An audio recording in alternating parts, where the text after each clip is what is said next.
name is Diana Loderhose. I'm the International Features Editor here at Deadline. I am in our Red Sea studio with a return guest. We have wonderful Ini Edo, who is a prolific actress and producer in Nigeria. And I'm so happy to welcome you back.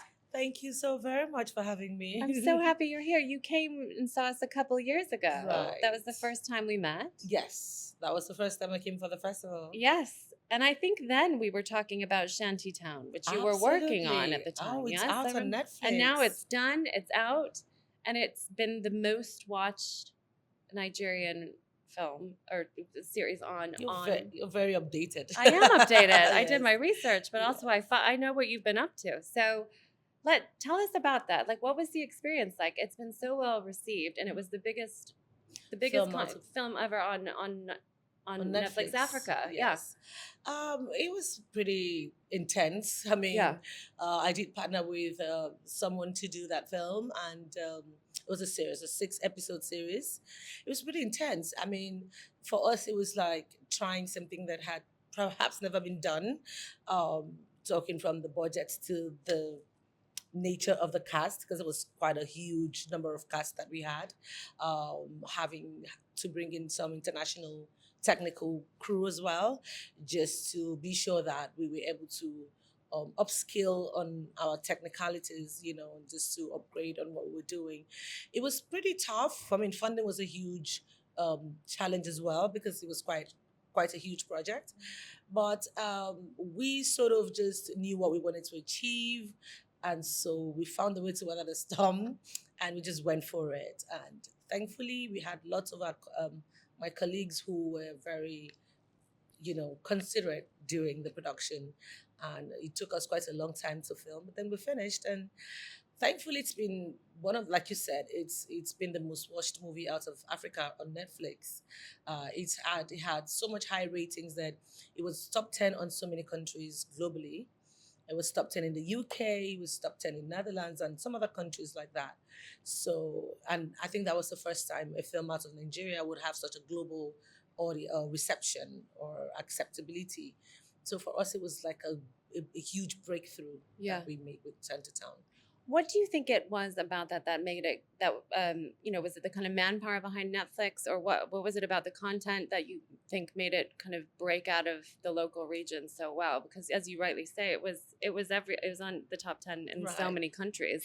Well, I think the originality of the story was a driving factor.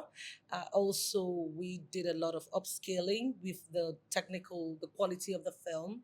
We took very special interest in the cinematography, the sound, the scoring, and then it was a story that was really, that resonated a lot with the times that we filmed it, and it did also touch on a lot of social vices and what we're dealing with presently in the continent as Africans and even the world at large. So I feel like even globally, people, not just because they felt like it was a Nigerian story, but I feel like the subject of the story was something that other countries could relate to, because those were the ills that were happening in so many societies at the time and still happening, and it just really shed light on like the underworld, as much as still trying to drive the original narrative of the Nigerian story. So it had a lot of originality to it. It had a lot of, grit to it, and it was quite well done. Tell me about the experience of working with Netflix. I mean, were you working closely, with them, with people on the ground? How did that? As a matter of fact, it was just my partner and I from the get-go. It was just two individuals who sourced for funds, put funds together, and we just had a dream and we had a vision that if we did it well, we would get the big platforms to be interested in it.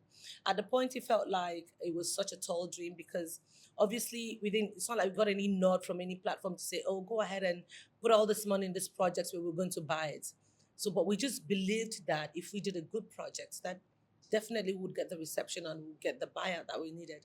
And that's exactly what happened. So we finished the film and then we took it to Netflix, and they were very excited about it. And that was how it went. How has this impacted your career so far? I mean, you've had a career for a long time in Nollywood, and I would love to know, kind of off of the back of that, it's been a couple of years now. How has it impacted things, and does it? Are people more opening the doors more for you to kind of bring productions into them, Yeah, or absolutely. I mean, one of the major problems we have faced in Nigeria as a filmmaking industry has been funding. So what that did, what the success of that film really made, like the private sector, um, people really started realizing that this can actually be a commercial success. This is actually a business worth investing in, and not just being a business. I mean, we can actually get global, attend global, get global acceptability, because it wasn't something that Nigerians were used to originally. So, that made investors like open up some more and be more eager to, like, invest in the industry. I believe that it also opened, even government started to take us more seriously, started paying more attention to the industry. And if you're talking about my career, for instance, I mean, it just brought in a lot more opportunities, people wanting to collaborate some more, people wanting to just, have some kind of partnership with you in their projects, or wanting you to be a part of their jobs as well. And it was positive everywhere you would think of. Mhm. Have there been people from outside of Nigeria coming to you for collaborations? We did have quite a number of people reaching out to us at the time. Some of them is still in conversations. I did have another project that I have an NDM not to disclose, that is still going to go on Netflix, that is coming out soon as well. Sorry I to would interrupt. Is that something you're producing or No, not starring something I'm in? producing. Okay, okay. Something You're starring. I was called in on. Okay. I believe that these may have also been part of the triggers that Yep. could have brought that kind of spotlight. And not just me as a filmmaker, but for every other filmmaker, it just has just exposed the fact that this industry is very viable, is worth investing in. It's worth all the attention. And it's just been an untapped market that people perhaps didn't really pay so much attention to. But now we have people making all kinds of big projects, people trying to beat that record. So the industry has just been on a constant boom since Shanty Town was released. So I would like to say that it sort of opened up even the minds of filmmakers to know that it is possible to put in energy into making a proper film, a good project. And it's been going on like that. It's been one huge project after the other since then. That's great, because last time you were here, we were talking about investment and the Mhm. lack of funding, which you've mentioned earlier too, and how there was kind of not a level of trust and kind of giving some of the filmmakers in Nigeria opportunities to handle big budgets. And do you think Shantytown has maybe been kind of a catalyst for kind of bringing a bit more incentivizing people to invest in projects with a bigger budget? Or Absolutely. Like I said it's a huge catalyst.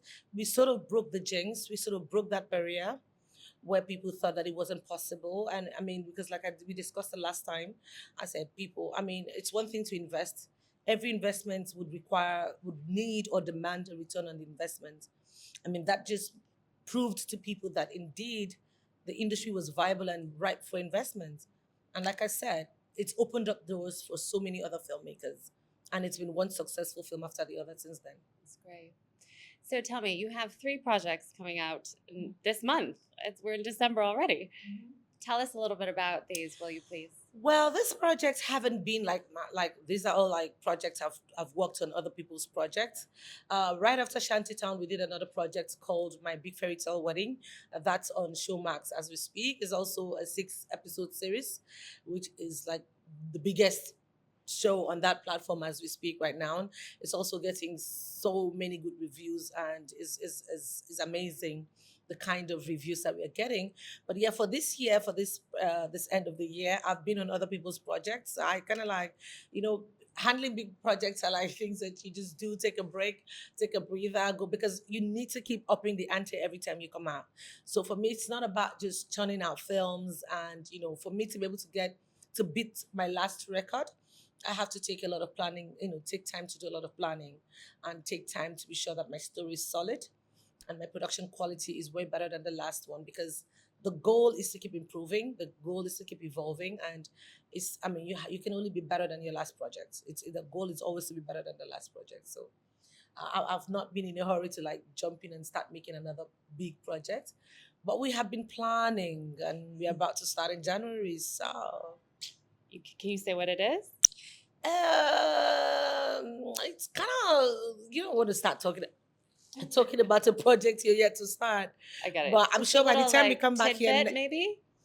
it's also a series. I don't know why I'm so into series. I feel like it allows you to explore like deep stories and it allows you to expand on stories and just not rush them because it's a 2 hour or 2 hours or 1 hour 50 minutes film. So when I like big stories because in Nigeria, I mean, our stories have so many branches and the nuances of our stories are very deep and rich. You don't want to just rush over them or brush through them because you have limited time to show it. And hence, I kind of like tend to do a lot of series. So this is going to be another limited series. We had a little bit of setback with. I'm sure you've heard what's happened in our industry in recent times, as far as the platforms are concerned. Pulled right back, haven't they? So we originally we were designed to start in January filming, but we had to take a few steps back or just kind of put it on hold or just to see what the resolution would be because right now I think everybody is conflicted. We don't really know exactly what's going on, to be honest. So but it's just a little halt just to kind of be sure of where we're going, what direction we're going to take, and which platform we'll be going with. But we're hoping that by January we should have things resolved so we can get back to work because we need these guys. Thank you so much for being here today. It's lovely to see you again. Me too. Me too.